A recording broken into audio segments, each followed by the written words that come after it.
Brought to you by Agilus Diagnostics. Health test की बात आती है तो मैं भरोसा करता हूँ India largest diagnostics company Agilus diagnostics. खुद को टेस्ट करते रहो। नमस्कार, मैं हूं आपका दोस्त विजय विद्रोही। आप मुझसे जुड़ चुके हैं, इसके लिए आप सबका तहे दिल से शुक्रिया। अगले 8-10 मिनट में आपसे जुड़े रहने की कोशिश करूंगा। हमारे खास कार्यक्रम विजय फैक्टर में आप सबका स्वागत है। तो जो काम चंद्रचूड़ साहब नहीं कर पाए वो सुप्रीम कोर्ट के 2 जजों ने करके दिखा दिया। कुल मिलाकर सुप्रीम कोर्ट ने बुलडोज़र को लेकर जो ऐतिहासिक फैसला सुनाया है वो बीजेपी की नीति, रणनीति, साजिश, जो भी आप शब्द का इस्तेमाल कर लें, उसको बुलडोज़ करने के लिए काफ़ी है। दरअसल सुप्रीम कोर्ट ने आज स्पष्ट कर दिया कि बुलडोज़र अब सड़क खोदने के काम आएगा। बुलडोज़र जो निरपराध लोग हैं उनके घरों को तोड़ने के काम नहीं आएगा, उसका इस्तेमाल आप उस रूप में नहीं कर सकते। बाकायदा न्यायिक प्रक्रिया होगी, बाकी बाकायदा कानूनी प्रक्रिया होगी, बाकायदा जिसका घर तोड़ा जाना है उसको अपनी सुनवाई का पूरा मौका, पूरा पक्ष दिया जाएगा, उसके बाद ही आप कार्रवाई कर सकते हैं। आनन फानन में बुलडोज़र नहीं चलाया जा सकता। इसके लिए प्रशासनिक अमले को दोषी ठहराया जाएगा, उनसे मुआवजा लिया जाएगा और उनको दंड भी दिया जाएगा। इस तरह के संकेत सुप्रीम कोर्ट ने दिए हैं। सुप्रीम कोर्ट ने मोटे तौर पर कहा कि जीने का अधिकार के तहत छत भी आती है, यानी आपका खुद का घर हो, मकान हो, आपके सर के ऊपर छत हो, ये भी जीने के अधिकार का हिस्सा है और अनावश्यक रूप से बुलडोज़र चलाकर जीवन के अधिकार पर आप अतिक्रमण नहीं कर सकते। अगर कोई व्यक्ति ने अपराध किया है तो जब तक अपराध साबित नहीं हो तब तक कोई कार्रवाई नहीं हो सकती और अपराध साबित करना या दोषी को छोड़ देना ये प्रशासनिक अमले का काम नहीं है, सरकार का काम नहीं है, ये अदालतों का काम है। न्याय देना अदालतों का काम है और न्यायिक प्रक्रिया का हिस्सा बुलडोज़र चलाना नहीं हो सकता। प्रशासनिक प्रक्रिया का हिस्सा बुलडोज़र चलाना नहीं हो सकता।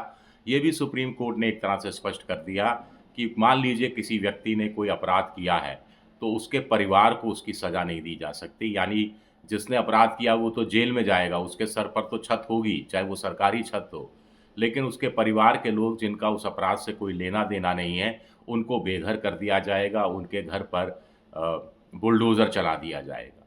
कुल मिलाकर सुप्रीम कोर्ट ने आज बीजेपी की जो एक तरह से नीति रणनीति थी हिंदू मुसलमान करने की, उसको ध्वस्त कर दिया। बीजेपी जो बुलडोज़र चलाकर हिंदू मुसलमान कर रही थी उसको नष्ट कर दिया।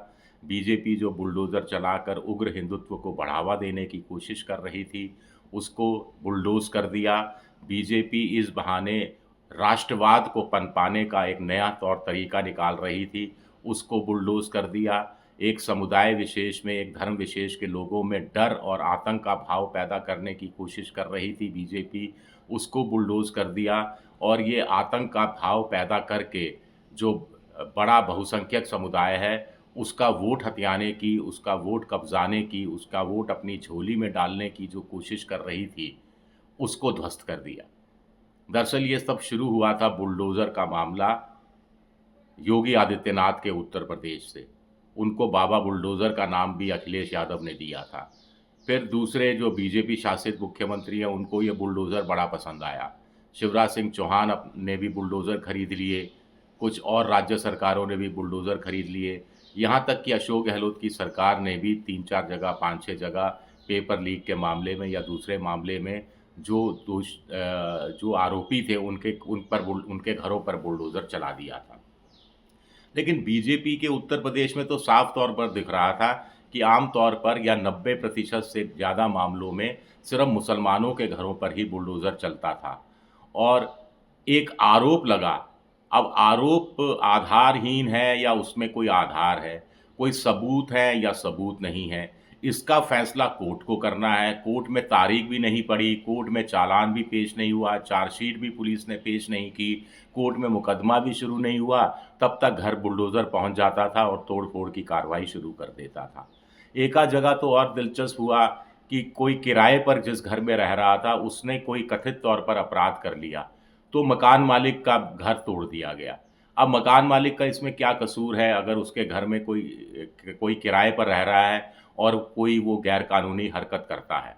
सुप्रीम कोर्ट ने साफ कह दिया कि ये जीवन के अधिकार के तहत आता है, घर होना, छत होना, और आप किसी के घर को छीनते हैं तो उसके जीवन के अधिकार का हनन करते हैं।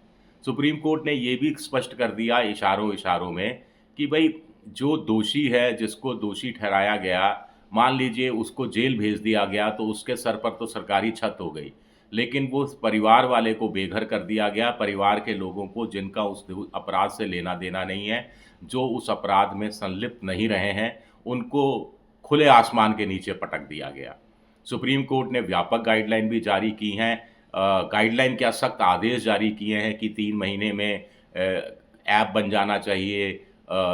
जिसका घर तोड़ा जा रहा है उसने चाहे छज्जा आगे बढ़ा दिया हो, चाहे बाउंड्री वॉल आगे बढ़ा दी हो, चाहे 2-4 फुट ज़मीन पर कब्जा कर लिया हो सरकारी ज़मीन पर, उसका पक्ष सुना जाना चाहिए, उसका पूरा मौका दिया जाना चाहिए। बड़ी बात है कि सुप्रीम कोर्ट ने कह दिया कि कोई अगर अपराधी है, कोई आरोपी है, तो उसको दंड देने का काम न्यायालय का है, कोर्ट का है, अदालतों का काम है।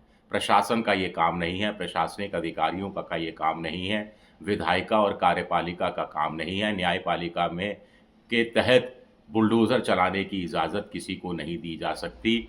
और सुप्रीम कोर्ट ने आगे ये भी सख्त ताकीद की कि जो प्रशासनिक अमला इस तरह की कार्रवाई करेगा, उनके खिलाफ एक्शन लिया जाएगा, उनको मुआवजे के लिए भी मजबूर किया जा सकता है।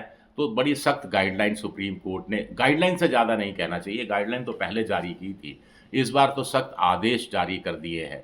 तो क्या अब उम्मीद करें कि ये बुलडोज़र वाली जो संस्कृति है वो अब ख़त्म हो जाएगी?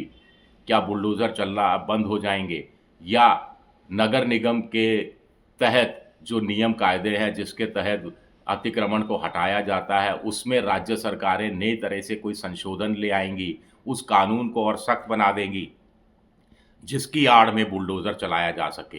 तो ये पक्ष भी देखना दिलचस्प रहेगा। शुक्रिया वीडियो देखने के लिए। पसंद आए तो लाइक कीजिए, सब्सक्राइब कीजिए, शेयर कीजिए।